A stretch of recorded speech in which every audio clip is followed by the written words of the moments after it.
Alright, this is a quick video on Cura and how to take a 3D design, for example like this ring that I drew in Inventor, and how to slice it in Cura so that I can 3D print. Alright, so the first thing you want to do is open up Cura. If it's installed on your computer and it's on your desktop, you can just click on the icon there, and the program should look about like this.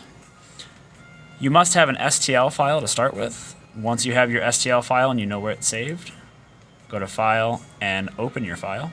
If you don't have an STL file or don't know what I'm talking about, watch one of my previous videos to learn how to export an STL file from whatever 3D modeling software you're using. Alright, assuming that you do, I've found my file here. It's called Ring Example Square Edge on mine.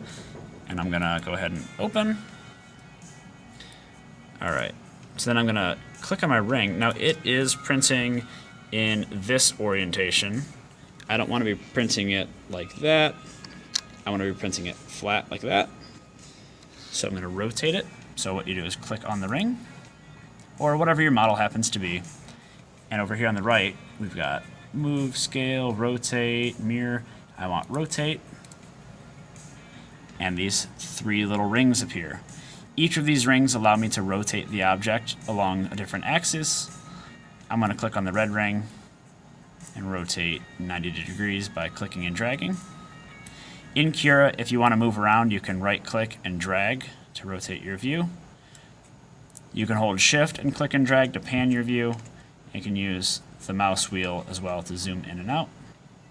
Alright, so I've got my ring laying flat, and that's the orientation I want it to print in. Now I'm going to come over here to the right-hand side of my screen. I'm using PLA as my material. My layer height, I can change this. This is measured in millimeters.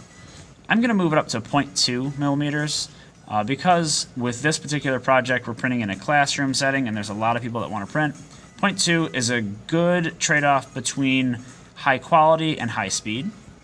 Now here is an example. There it is. This was printed at 0.1.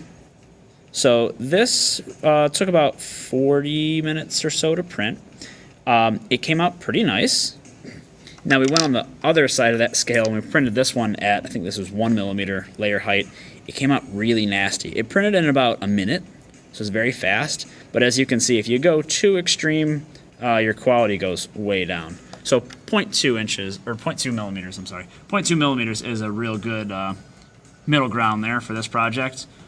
Infill, this is the percentage of fill in your part. So if you go to 100% all the way up, my part would be solid plastic. If I go to 20% or lower, it'll have a lot of airspace. So here's an example. This is about 10%, this is about 25%, and this is about 60% infill. So you can see this has big air pockets, smaller air pockets, even smaller air pockets. Now this part would be a lot more rigid, but also would take longer and use more material. If you're doing a ring, I would probably go ahead and go solid for a ring.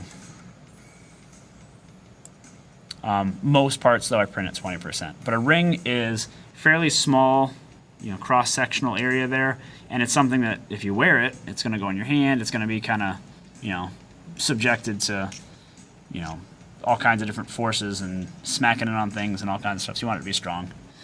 For my ring, I don't want to generate support material, and I'm not going to use build plate adhesion. And I'm going to click Prepare down here at the bottom. And it says my ring will take 8 minutes. Now, we're going to be 3D printing on an ANET machine that uses one of these memory cards. So you're going to need to grab the memory card and grab a reader. This reader I've already plugged the memory card into. I'm going to take it over to my computer, plug it in. Now, once it's plugged in, down here in the bottom right-hand corner of your screen, it should say Save to Removable Drive. And if I click that, I should see File Saved. Now remember what your file is called, because that's how it's going to come up on the 3D printer. And then you're going to click Eject. You can now safely remove the drive and pull the drive out. Next, you're going to need to take this memory card over to the ANET printer, and the next video will pick up right where this one left off.